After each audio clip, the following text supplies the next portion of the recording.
Assalamualaikum warahmatullahi wabarakatuh. Alhamdulillahi rabbil alamin wa bihi nasta'in wa ala umuri dunya waddin. Asyhadu an la ilaha illallah wahdahu la syarika la wa asyhadu anna Muhammadan abduhu wa rasuluhu la nabiyya ba'dah.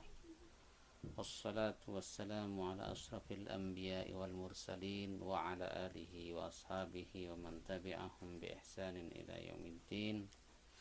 Rabbi israh li sadri wa yassir li amri wahlul 'uqdatam min lisani yafqahu qawli, amma ba'du. Para pemirsa kajian online PCINU Jepang yang berbahagia, pada sore hari ini sebagaimana yang sudah dijadwalkan, saya akan membahas kitab Bidayatul Mujtahid karya Ibn Rushd yang lahir di Cordoba, Spanyol pada tahun 500 sekian Hijriah dan menjadi qadhi di sana. Baik, sebenarnya kitab Bidayatul Mujtahid ini kitab yang sangat cukup tebal, hampir mungkin 600 halaman, tetapi karena waktu yang sangat singkat, saya hanya mau membahasnya dari memilih beberapa bab saja, terutama bab Thaharah. Tetapi bab Thaharah pun meskipun itu hanya satu bab, ternyata masih terbagi dalam banyak bagian, sehingga saya akhirnya harus memilih karena waktunya yang sangat terbatas, memilih khusus membahas beberapa bab yang akan nanti saya sampaikan pada kesempatan ini, khusus bab tentang fi nawaqidul wudu atau hal-hal yang membatalkan wudu. Sementara nanti minggu depan saya usahakan untuk memilih beberapa masalah-masalah yang dibahas dalam bab-bab sebelumnya dalam wudu, misalnya tayamum, kemudian cara bersuci dan lain-lain yang didiskusikan dalam kitab tersebut. Jadi kitab Bidayatul Mujtahid itu modelnya agak berbeda dengan kitab-kitab fikih lainnya ya. Jadi kitab Bidayatul Mujtahid, Ibn Rushd lebih mencoba untuk mengeksplor pendapat-pendapat para ulama dan masalah apa yang diperdebatkan atau didiskusikan oleh ulama, kemudian argumen dari tiap-tiap madhab yang berbicara tentang masalah tersebut, kemudian analisa dari Ibn Rushd sendiri tentang kenapa mereka berbeda pendapat, dan kadang-kadang juga Ibn Rushd menyampaikan pendapatnya sendiri, kadang-kadang juga tidak. Baik, kita mulai saja. Bismillahirrahmanirrahim. Al-babur rabi fi nawaqidul wudu, atau bab keempat tentang hal-hal yang membatalkan wudu. Wal aslu, dan dasar dari hadal bab, qauluhu ta'ala, adalah asli atau dasar dari masalah ini adalah firman Allah, au jaa ahadun minkum minal ghaid aw lamustumun nisa dan apabila kalian mendatangi hajat besar atau mendapatkan hajat besar, maksudnya buang hajat besar gitu, aula mastumun nisa, atau bersentuhan dengan perempuan, itu berarti membatalkan wudu. Wa qauluhu alaihi salatu wassalam, sabda Rasulullah sallallahu alaihi wasallam, la yaqbalullahu salatan, Allah tidak menerima salatnya man ahdasa, orang yang berhadas, hatta yatawadda, sehingga dia kemudian berwudu kembali. wattafaqu fi hadzal bab 'ala intiqadil wudu' minal bauli wal gha'it wal rih wal madi wal wadi li sihhatil asar fi dzalika idza kana khurujuha 'ala wajhi sihha. Dan semua orang, para ulama berpendapat dalam bab ini, dalam masalah ini, tentang apa yang membatalkan wudu, yaitu dari air kencing, kemudian air hajat besar, warih, kemudian buang angin, wal madi, madi itu cairan biasanya sebelum bersetubuh ya, wal wadi, dan cairan setelah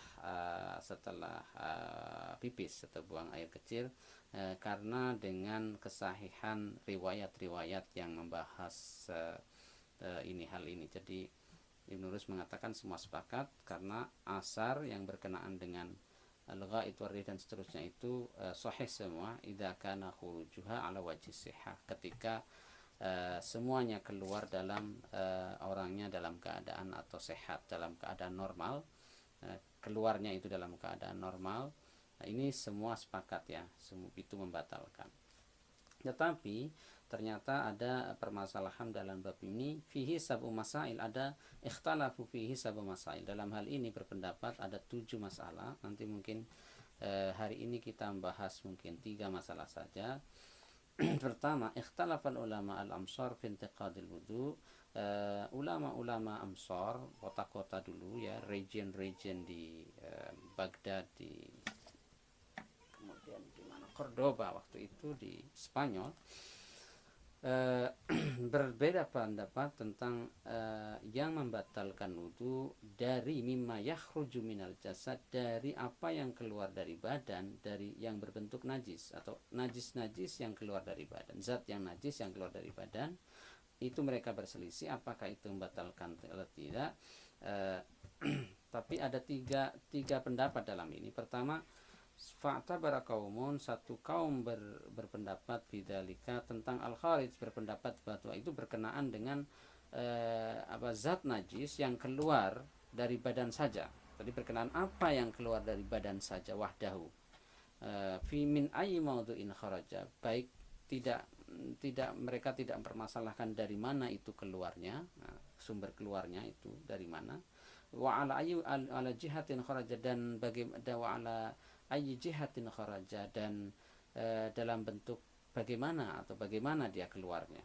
Itu mazhabnya Abu Hanifah wa ashabihi dan teman-temannya, wa Imam Ats-Tsauri wa Ahmad wa jamaah, dan Imam Ahmad ya. Dan walahu minas sahabah as-salaf, dan juga banyak pengikutan di kalangan sahabat. Faqalu, mereka mengatakan untuk dalilnya ya, mereka berpendapat kullu najasatin, semua zat-zat najis, yang najis ya, tadi darah, qaid, air kencing, tasilu, yang mengalir, minal jasad, dari tubuh, wa takhruju minhu, dan keluar dari tubuh, yajibu minha al-wudu, maka diwajibkan, maka wajib untuk mengulang wudu, seperti ad-dam, ad-darah, war ru'ab, ru'ab itu ru'ab al-katsir wal fasq, itu ru'ab, darah yang mengalir dari hidung secara deras, wal hijamah atau nanah, wal qai, muntahan, kecuali ilal balam, itu kecuali air liur, inda Abi Hanifah, menurut Abi Hanifah. Wa qala Abu Yusuf bin ashabi Abi Hanifah innahu, dan Abu Yusuf yang merupakan dari madhab Abu Hanifah itu mengatakan air liur itu kalau dia banyak di dalam mulut, banyak penuh dengan itu juga wajib wudu. Walam ya'tabir ahadan min haula al-yasir, dan tidak ada seorang pun dari ulama-ulama itu menganggap al-yasir minad dam itu wajib wudu, atau darah yang mengalir sedikit dari tubuh, keluar sedikit, luka sedikit atau tergores itu menimbulkan wajib wudu, itu tidak, artinya tidak membatalkan. Ini sudah ya pendapat yang pertama dari Abu Hanifah yang mengatakan wajibnya wudu ketika keluar najasah atau zat-zat yang najis dari dalam tubuh. Tadi sudah disebutkan apa saja zatnya itu, dalam ayyi jihatin, tadi bentuknya apa, kemudian tempatnya dari mana, itu tidak disebutkan. Nah, ini kemudian pendapat yang kedua, Wa'tabara qaumun akharuna al-makhrajaini. Mereka berpendapat, kelompok yang lain atau mazhab yang lain, ulama yang lain berpendapat tergantung dari makhrajaini, dari tempat keluarnya. Ada dua tempat makhrajaini, dua tempat keluar, al-dzakaru atau al-dzakaru, tempat keluar dari depan atau kemaluan ya, kalau baik laki-laki ataupun perempuan itu al-dzakar, berarti yang kemaluan di depan, wad dubur, dan dubur atau kemaluan atau jalan belakang. Nah, kalau kaum yang ini kelompok yang ini mengatakan yang memastikan atau mendefinisikan seseorang untuk kembali harus wudu, artinya membatalkan wudu itu kalau ada keluar zat atau cairan apapun dari dua jalan itu. Faqalu, mereka mengatakan, kullu ma kharaja min hadaini sabilaini, apa saja yang keluar dari dua jalan ini, fahuwa naqidun lil wudu, maka itu membatalkan wudu, min ayyi syai'in kharaja, dari manapun atau min ayyi syai'in kharaja, min ayyi syai'in kharaja, apapun yang keluar darinya itu, min damin, apakah itu bentuknya darah, min au haso, atau balang batu, ini haso, atau balagum atau cairan lainnya, balagum itu lendir, wa ala ayyi wajhin kharaja, dan bagaimana caranya dikeluar itu tidak mengikat. Pokoknya bagaimana keluar apapun kalau dari dua jalan itu, bagaimana, apakah dia memancar ke depan, menyamping, ke belakang, atau kalau sudah dari dua jalan itu, yaitu membatalkan wudu. Karena khurujuhu ala jahbil siha'a ini. Dan ketika ini ikatannya, takyidnya lagi juga, yang mengikatnya adalah, syaratnya adalah untuk membatalkan itu ketika cara keluarnya itu atau keadaan dalam keluarnya zat-zat itu ala sabil siha, dalam keadaan normal, artinya orangnya dalam keadaan sehat, itu sesuatu yang memang biasa terjadi di individu tersebut. Au alasan karena khuruju ala sabil siha, sebentar, maaf ini saya relat, jadi karena khuruju ala sabil siha au ala sabil marad, jadi tidak tergantung dia harus sehat, bahkan ala sabil marad, dalam keadaan sakit pun itu sudah membatalkan wudu kalau keluar dari dua jalan belakang jalan tadi. Wa iman qala hadza bil qaul Syafi'i, dan yang mengatakan ini adalah Syafi'i dan kelompoknya, wa Muhammad bin Al-Hakam, dan Muhammad bin Al-Hakam min ashabi Malik, yang termasuk juga dari madhab Malik. Wa atabara qaumun akharun al-kharij, dan kelompok yang lain itu lebih ketat lagi, yang membatalkan wudu itu tergantung dari apakah tergantung dari zat yang keluar, atau tadi cairan-cairan yang keluar tadi, zat yang keluar, wal makhraj, dan tempat keluarnya, wa sifatul khuruj, dan sifat bagaimana keluarnya, keadaan keluarnya ya. Faqalu, ya mereka mengatakan kullu ma kharaja minas sabilaini, takyidnya itu harus dari dua jalan tadi, depan belakang, mimma huwa mu'tadun khurujuhu, dalam keadaan normal keluarnya, wa huwal baulu, yaitu yang keluarnya itu adalah al-baul, air kencing, wal ghaid, air hajat besar ya, kotoran, wal madi, wal wadi tadi cairan sebelum atau setelah kencing, warih, dan buang angin, idza kana khuruju ala wajhi siha, ketika dia keluarnya dalam keadaan normal. Karena normalnya ya berarti tidak sakit ya, mungkin tiba-tiba keluar 1 liter, itu kan tidak normal namanya kan. Wa huwa yang kidul wudu, itu membatalkan wudu. Falam yara fid dami wal husa wal bawl wudu'an wala fis silsil mimman qala hadzal qaul Malik wa jalla asal. Oke, baik.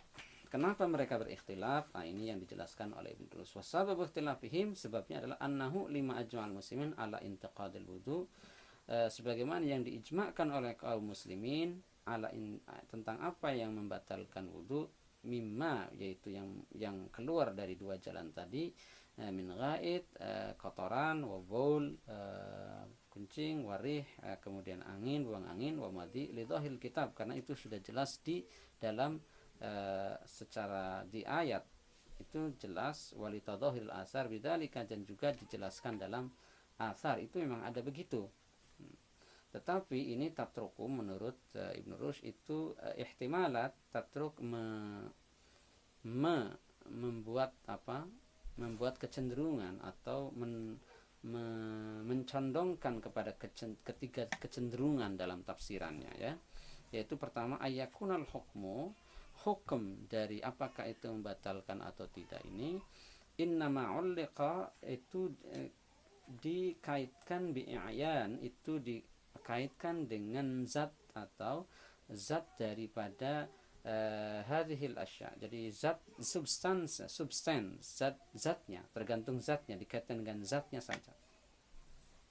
Sebagaimana yang marwahu Malik rahimahullah taala. Kemudian al-ihtimal ats-tsani, kecenderungan yang kedua, kecondongan yang kedua dari ayat-ayat dan asar yang berkenaan dengan apa yang batalkan wudu itu adalah ayyakun al-khumina ulika bihad min jihati anna anjas. Ini dikaitkan dengan zat-zat yang keluar tadi adalah najasah, zat-zat atau ya najis, ya, barang yang najis yang keluar dari badan, kharijatun minal badan, yang keluar dari badan, likaunil wudu taharatun, karena wudu itu adalah min babit tahara, ya, karena dia itu bersuci. Apa wat taharatu, dan maka bersuci itu innama yu'tharu, dibatalkan fiha an-najas, yang dibatalkan wudu. Jadi wudu itu tohara, dan tohara itu dibatalkan oleh najis. Maka dalam pembahasan ini apa yang dimaksud dengan apa yang membatalkan itu dikaitkan dengan najasa atau zat-zat atau barang-barang atau benda-benda yang najis yang keluar dari dalam tubuh. Kemudian kecenderungan yang ketiga dalam penafsiran asar atau ayat tadi, wal ihtimal asalis ayyakun al hukmu aidan, hukum batal atau tidak itu dikaitkan min jihatin annaha kharijatun min hadaini sabilaini, karena keluar dari dua jalan tadi, depan dan belakang. Fayakunu ala hadain qaulin akhirah ini, maka terhadap kaul atau perkataan keterangan yang dua terakhir ini, kewajiban berwudu kembali atau ya membatalkan wudu, maka berwudu kembali dari karena ahdas, karena apa, ada hadas, ya, karena hadas. Kalau ada hadas itu sudah mujma', ya, secara konsensus kaum muslimin ketika berhadas maka wajib wudu. Jadi apa yang keluar dari dua jalan belakang, dari jalan tadi depan belakang, itu sangat terkait dengan keberadaan seorang yang sedang berhadas, maka dia diwajibkan berwudu kembali. Oke.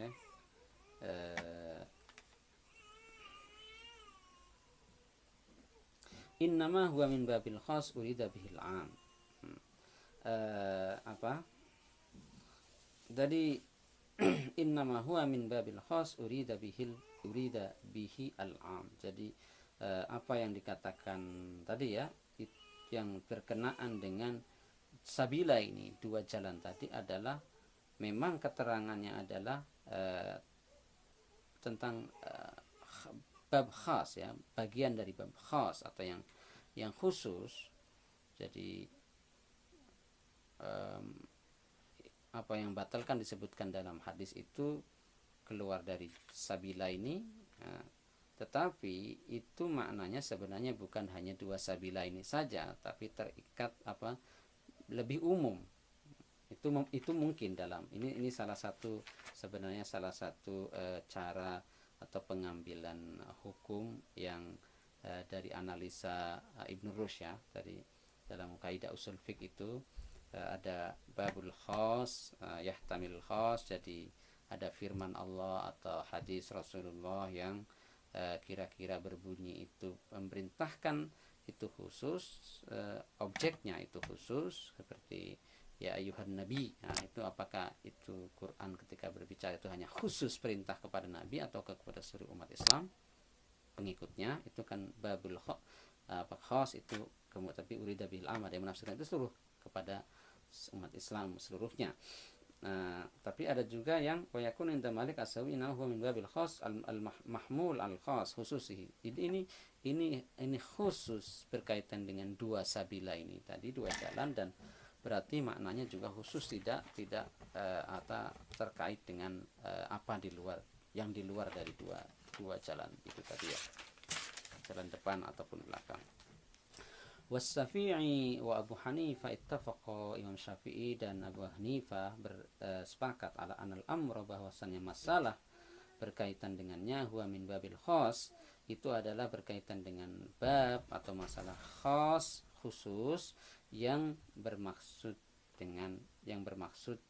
am. Jadi tidak khas, tapi ya perintahnya khas atau kalimatnya khas, objeknya khas, tetapi itu al-khitabnya itu kepada umum, atau semua orang, semua bukan saja dua sabilain, tapi di luar itu, di luar sabila ini tadi. Waqtalafa ayyu amin huwa alladhi qusida bihi. Dan Imam Syafi'i dan Abu Hanifah sendiri mereka berbeda pendapat dalam apa maksud dari am di sini, apa maksudnya. Ini pembahasan sangat panjang ya, berkaitan dengan perbedaan antara khas dan am tadi, dan saya pikir tidak ya penting, tapi kalau untuk saat ini mungkin bisa lain kali saya sampaikan. Tapi paling tidak itu sudah memberi pengetahuan apa alasan dari madhab-madhab yang berbeda pendapat tentang apa yang membatalkan wudu, apakah dari disebabkan hadas, najasah, ataupun berkenaan dengan dua jalan ya. Oke. Baik, sekarang masalah yang kedua, al-masalah asalnya ini dari bab wudu.